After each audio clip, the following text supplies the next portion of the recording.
Hey, I'm Alex Radical from Board Game Co, and this video is a video of 10 companies that have actively engendered a degree of loyalty in their consumer base such that when those companies put out a new crowdfunding campaign, a large portion of that resulting user base goes ahead and immediately instabacks anything those companies put out. I'll probably go with a shorter title than that. YouTube doesn't really let you do more than 100 characters in the title, so something shorter. 10 companies that have a loyal following. Something like that. I don't know the exact title of this video, but that's basically the concept. 10 companies over here that have a degree of a loyal following that is there almost no matter what. You don't need to know the game. You don't need to know what's going on. All you need to know is, boom, Company X is doing a new crowdfunding campaign. I'm there for it. What's the game? Don't know. Don't care. What's the price point? Not really sure it matters. Anything else you want to know? When's the campaign? That's this video. And there are probably more than 10 companies, but I'm going to go with 10 over here. I chose the 10, and I ranked them in what I think is the order of least to most, what's the right word? Most loyal, most rabid? I don't know. Rabid sounds too negative. Most dedicated. Most dedicated. I ranked this in what I perceive to be the least to most dedicated following. I want to be very clear, that's my own personal perception of the ranking order. There's no real hard data. I'm sure there can be real hard data. I don't have the hard data that would tell you which has the most loyal following. But to me, these are 10 companies that I've seen engaged in crowdfunding in the space that they have a very loyal following. People don't really care what the next game is, they just care when the next game is, and that is a big part of it. And so we're going to go through those companies, again, from least to most, my perceptions, but going through it, and of course timestamps to everything down below. But starting off with number 10, number 10 is Restoration Games. Restoration Games, I think they came out originally with Fireball Island. I think that was their first campaign. I might be mistaken on that, but I think Fireball Island, The Curse of Ulcar, basically what Restoration Games does, if you don't already know, is they take older games and then they refurnish them effectively. They bring them back to market, sometimes with a new name, sometimes with a new twist on mechanics. Often with a degree of both. They've done Downforce. They've done, the whole Unmatched system is based on Star Wars Epic Duels. They brought back, Fireball Island. They brought back Thunder Road Vendetta. They brought back Return to Dark Tower. They have a bunch of games that they have brought back, hence the name Restoration Games. And most of those games have been very well received, to various degrees, but Unmatched is an amazing success. Thunder Road has, they're launching a new crowdfunding campaign soon or now, depending on when this video goes up. But they have a new, that campaign has been incredibly well received. Return to Dark Tower, incredibly well received. I think Fireball Island, which I think was their first, might be their least well received project. Downforce is more of a retail push, I believe. I'm not even sure. It might have been on crowdfunding. I don't remember. But that one has been, again, generally well received, not necessarily as amazingly as the rest. But overall, they have a loyal following. They have a following that cares when their next campaign is, that is here for whatever they put out, whether it's the Unmatched Tales from Maze, whether it's the newest Thunder Road products, or whatever it is, people are there for whatever Restoration decides to bring back to your table. They have that catapult thing. They did Catapult Kingdoms, crossbows, whatever it was. They've done that as well. They have a very loyal, active following, which is even more impressive when you think about the fact that they started with Fireball Island, or I think they started with Fireball Island, and that one was a messier campaign. That was an expensive game that hit the shelves or hit people's doorsteps, and the box was not the best condition. It then proceeded to become a Target product for $30, really insulting those who had spent like $100 on this. Their first foray into crowdfunding was a bit of a mess. And despite that, they have done incredibly well, and they have an incredibly loyal following who is here for all of their games. Moving on, we have Allplay. Allplay, previously Board Game Tables, and again, this is another fascinating story in the sense that Board Game Tables started as, well, Board Game Tables. Their main product offering was, hey, you want a board game table? We'll make you a board game table. You can custom order it, you can get something standard. There's a whole bunch of options for you as far as how you tweak or the different options in front of you, and Board Game Tables was and is a strong board game table company. But then they started making board games. And I don't know their balance sheet, I don't know their P&L, I haven't looked at their numbers, but by all accounts, it seems like board games is the area that they make more money in now. It seems to be the greater focus, and it seems to be their greater retail penetration. They've done incredibly well in crowdfunding, they have a strong retail presence, they have a consistent box design, or 3 consistent box designs, although I think they've even moved it down to 2 maybe, although I think they're coming out with even a new one now, so they might be adding a new, smaller box design. They have really standardized their business model and done an incredible job, often bringing things to crowdfunding that were, international releases or little known products or things that were available and have a following, but not necessarily a large following. They clean them up, they polish them, they slap new art in them, they tweak mechanics where relevant, and then they bring them to your table.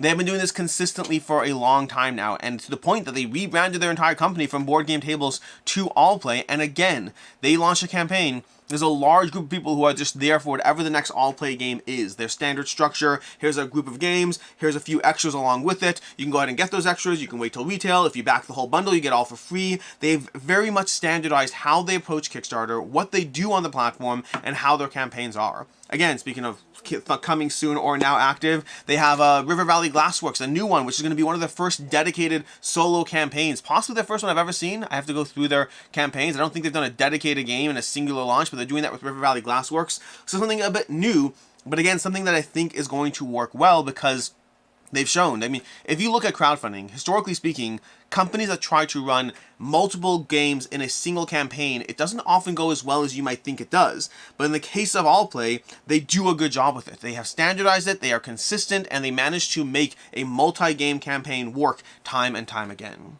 Coming in number 8, we have CMON Games. CMON is low on this list because they are an interesting one. A lot of companies on this list have engendered almost a degree of loyalty.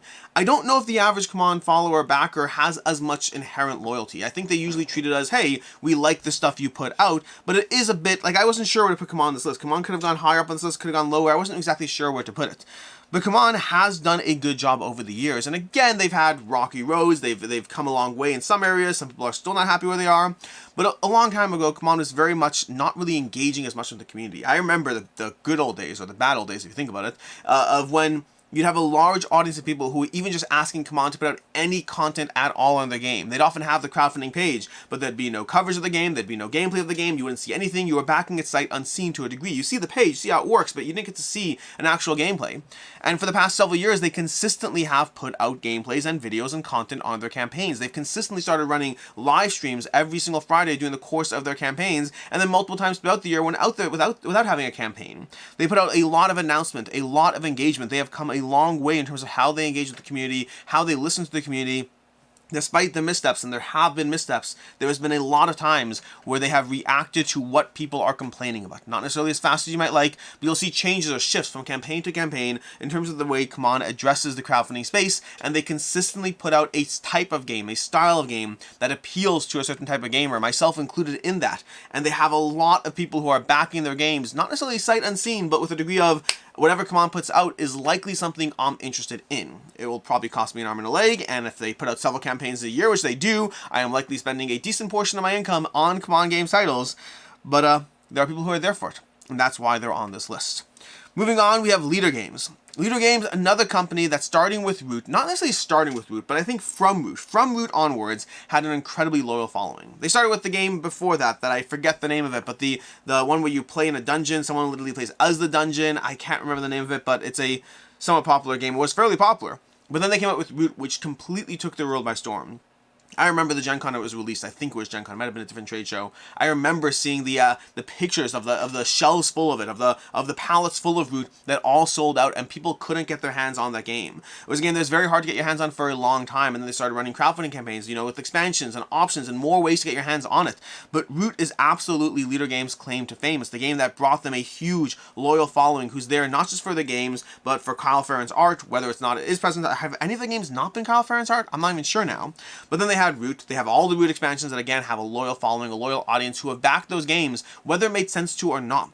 Part of that loyal following aspect is the idea that sometimes these games are games you can even get at retail for cheaper, but if you have a loyal enough following who respects the fact that you're not engaging in FOMO practices, and there's at least one other game, one other company on this list today that has a similar kind of arc, but if you have, an arc is from Root as well, that was from Leader Games as well, but you have that aspect where, even if it might be something that's cheaper at retail down the road, people are there backing your game, they're backing Root, they're backing Oath, they're backing Fort, they're backing, Ahoy, they're backing any of your games when they come to crowdfunding because they trust in your product, they trust in the style of game you put out. They are here for the types of games you put out, the highly asymmetric, unique games with a degree of interesting mechanics going on while still having a common, you can tell what a Leader Games is. Sometimes you can't always tell when a game belongs to a certain company, but Restoration Games have a look. Allplay Games have a look. CMON Games have a look. Leader Games have a look. I think nearly everything on this table has a look, meaning everything we're going to be covering today, all the companies we're covering today, I think they all have a look to their games, a presentation that you can look at it, you can say, that's a game that belongs to that company. And that consistency in branding and style is a big part of things, but that's going to be Leader Games, our number 7. Our number 6 is going to be Roxley. Speaking of having a look, Roxley Games are premium to the nth degree. Roxley is a company that they put out a game like Radlands. Radlands, a small two-player head-to-head card game, and from any other company, a game like that would struggle to do well, and with Roxley, it did tremendously well. Their games are beautifully illustrated, often by Manny Tremblay, sometimes by, we have Andrew Bosley, we have Manny Tremblay. There's a lot of artists, I shouldn't say often by Manny Tremblay, there's a lot of artists involved, but they have a look and a premiumness to their games, to their productions, that has brought people in.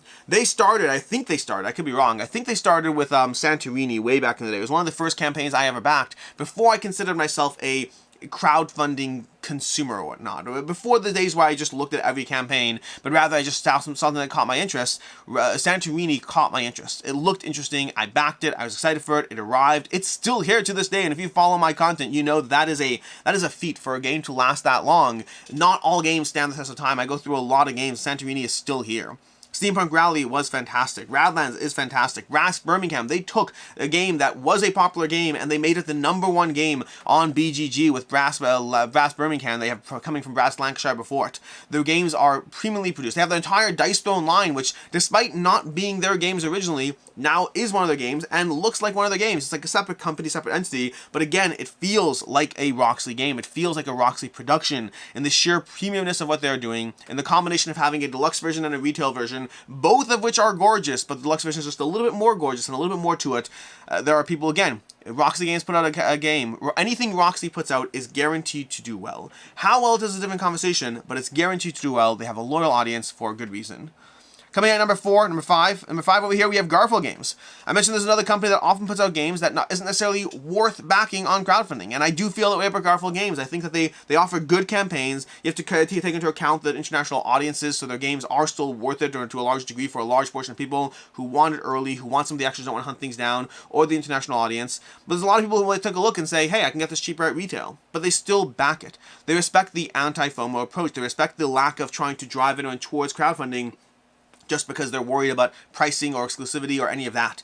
And their games, again, I want to say they had a bunch of games beforehand. I want to say Raiders of the North Sea was the game that took them to the next level. The expansions from there, the rebranding to Raiders of Scythia, the entire Arctics of the West Kingdom, Pals of the West Kingdom, Viscounts of the West Kingdom. You now have the whole, you have the South Tiger series from Scholars and Wayfarers. I played Wayfarers, I love that one. Scholars is on my shelf, ready to get tabled. They have a line of games that, again, all feel like a Garphill game. They feel like a Garphill production. They look like a Garphill production. It feels like part of the library. If they launch something on crowdfunding, you don't have to see who's launching it. You will recognize whose game that is and what they are bringing to the table.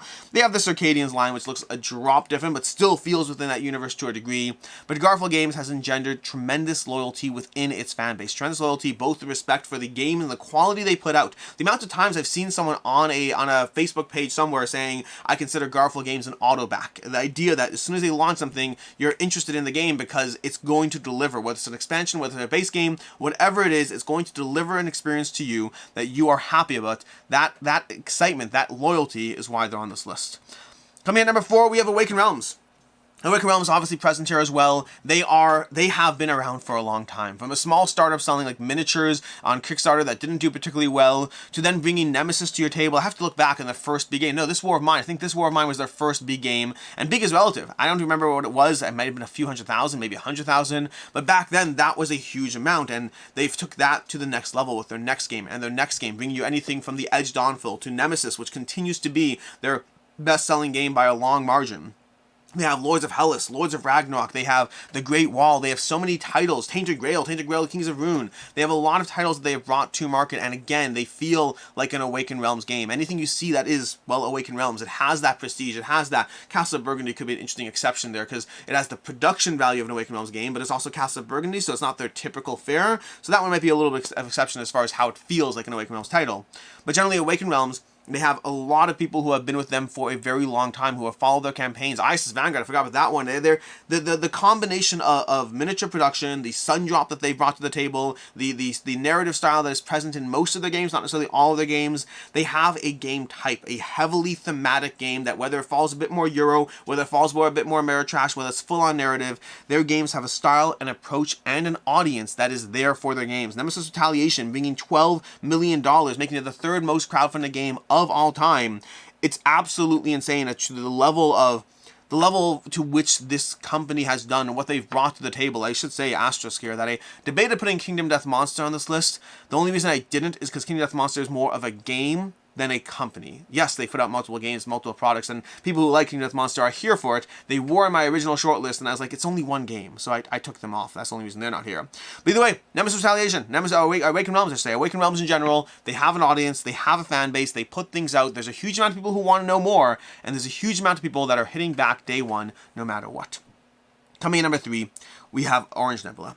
Orange Nebula puts out a lot of games. That's not entirely true. They put out Vindication and Unsettled and Spiritfire. But they've had multiple Vindication campaigns. I want to say 3. They've had 2 Unsettled campaigns. They've had 1 Spiritfire campaign. And they support their games. They continue to support their games. But their games also have a look and feel to them. Their games have a style that pulls people in. And Spiritfire, or Unsettled for that matter, are proof of those things.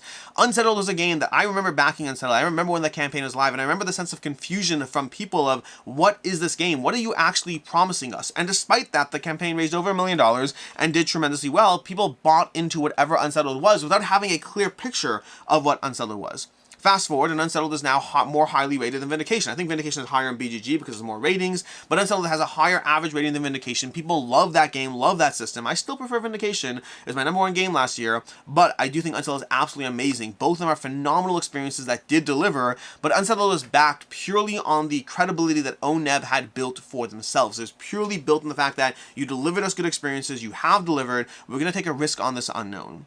And then Spiritfire this past year had the same situation. Spiritfire launched, and a lot of people were just uncertain about what Spiritfire was offering. A living board game, a living world, a game that you're going to explore and discover and do things and play cards. Why, what, how? None of that was really clear to a lot of people. I've played the game, and I understand why it's a hard concept to explore and explain, because a lot of it is, to a certain extent, leaning into some of those elements where it's not necessarily about winning, it's about playing, but they also give you enough goals and things to do along the way that I think it does, at least based on my experience so far, it does appeal to the gamer in me, where some of these other games have not done so in the same way. Despite the fact that Spiritfire did and does have a lot of confusion from people around what exactly that game is. And I guarantee you, whatever Orange Nebula launches next, I guarantee there'll be a lot of people who are there for it.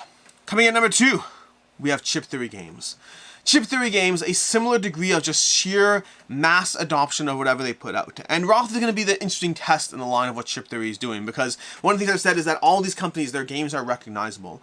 Their games feel like a game from that company. And I think Roth, and then I think 20 Strong, Tanglewoods, and Roth are going to be a bit of a break in a game that feels like a Chip Theory game. You see, Chip Theory Games started with Hoplomachus, then went to Too Many Bones. Too Many Bones, by far the most successful line that they simply cannot keep in stock. It continuously gets higher and higher print runs, continuously sells out. They follow that up with Cloudspire. It was Cloudspire next. They have Hoplomachus from there. They have so many games that have a huge following. Burn Cycle, so many games that have an absolutely huge following in their titles, both from bringing back the old ones like Hoplomachus, from bringing in new titles to you, from like Cloudspire and Burn Cycle.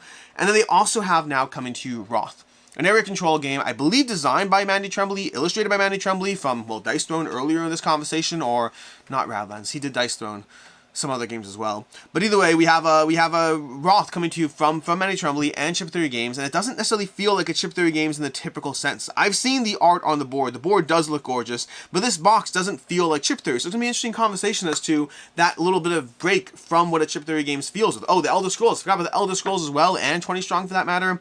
Chip Theory Games has a huge and dedicated following. There are people who are there for whatever Chip Theory puts out, whether it's a new promo, whether it's a new game, whether it's the latest Elder Scrolls, whether it's 20 Strong in a new format. There are people who still swear by some of their Trip Block for that matter. Chip Theory Games has a very dedicated and passionate audience who are willing to pay a high price for a quality board game, because their games are made out of neophenes and chips, and they do not skimp on the production quality of their games, but that means that people are often paying a premium to experience a Chip Theory experience. To those who don't want to pay that premium, I highly recommend checking out 20 Strong. I think that's an affordable entry point into their type of game, and if you like that style of game, you might want to dive further, and if you don't, you still might like their other games, but hey, you tried at least. But Chip Theory Games has a huge and dedicated audience for what they put out because they continue to put out incredibly well-designed, well-done games. Almost all of their games, from, again, ignoring Trip Block and Game to Pick a Game, ignoring some of their smaller little experiments, almost all of their games are very well rated. Sure, there's a debate. Is Cloudspire better? Is Hop-Amok better? Is Too Many Bones better? There's all these debates as far as who has any favorite amongst their games, which favorite is yours and all that. But they're all incredibly well rated. They are incredibly well liked. They're incredibly intricate. They have worlds of content within those games, and people are there for those games and those experiences because of what they offer. Their games often, at least until now, look like a Chip Theory Games. Their games feel like a Chip Theory Games. They have that degree of intricacy to what's going on. Even something like 20 Strong, which is a smaller box, totally different style of a game, still feels like a Chip Theory game, both in the production and the decision space that you're engaging with. It manages to give you a smaller box experience that still delivers on what Chip Theory feels like. Chip Theory is a quality company with quality board games and a quality audience of gamers behind them who are absolutely there for every campaign they put out. And lastly, our number one on this list, because I do think they have arguably the most passionate audience, is going to be IV Games. IV Games, IV Studios, IV Games, they hit the market with Moonrakers. I almost want to say Moon Rollers, but that's the other thing. We have Moonrakers hit that was, I believe, their first game. And then from after Moonrakers, they did Veiled Fate. That's when I got to know them. And then they did Mythic Mischief. And then I think, well, then they did Fractured Sky. And then most recently they did Moon Rollers. And they've done expansions for their games.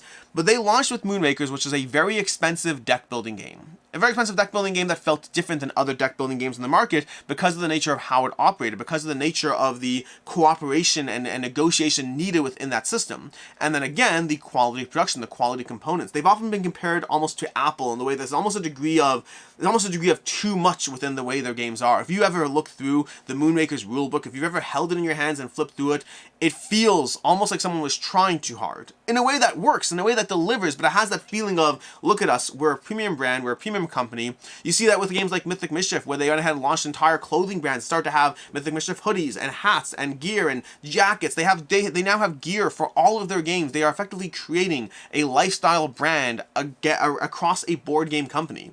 They're one of the first companies to start doing content creator events to specifically highlight and showcase a crowdfunding campaign before it delivers. They started that trend because they basically said, hey, this is what we want to be. This is who we want to be. We want to be a premium brand within the board game space, and for whatever reason, it has worked. They've done an incredible job. If you look at games like, Fractured Sky, people paying $300 for the all-in when there's a $40 retail copy right next to it, and people are just like, hey, painted miniatures, let's go ahead and get all that fun little bling and just completely deluxify to the nth degree what this game is. We have Moonrakers over here. Moonrakers and Moon Rollers, a double feature expansion over on BackKit, raising a tremendous amount of money from a dedicated audience who will follow IV Games no matter what, who will back whatever IV Games puts out no matter what, who will spend $60 on a bunch of metal dice for Moon Rollers, I think it was $60, I don't remember exactly, plus paying for extra promo packs and all this content.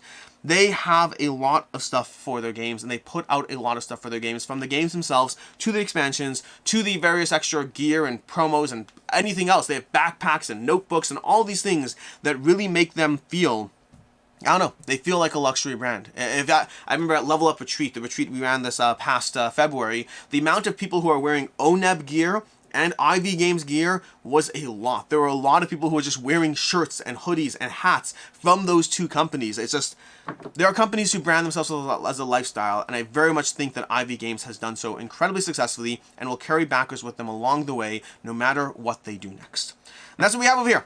10 companies, 10 game companies that have generated a loyal following. They have gotten people who are not just interested in their games, but are interested in them. That add a degree of respect, not just to the name of a designer. Sometimes people back things or buy things because of a designer. Stefan Feld, Uwe Rosenberg, Eric Lang. You see people who will back things because of an artist, because of a designer. Manny Tremblay, the Mitchell. There are always these different aspects as to why someone engages with something. And sometimes it's the company. Sometimes the company is the reason you're here. Sometimes the company is the reason you're buying, the reason you're backing, the reason you're playing. And these companies have all done an absolutely fantastic job of building that audience. Who did I miss? What other companies on the list that should be on the list? What did I miss as far as a company that has a loyal fan base, that people are there for no matter what? Let me know in the comments down below the company that you think I missed out on the most. But until next time, I'm Alex Radcliffe from Board Game Co. I hope you enjoyed this video, and as always, I hope you have a good one.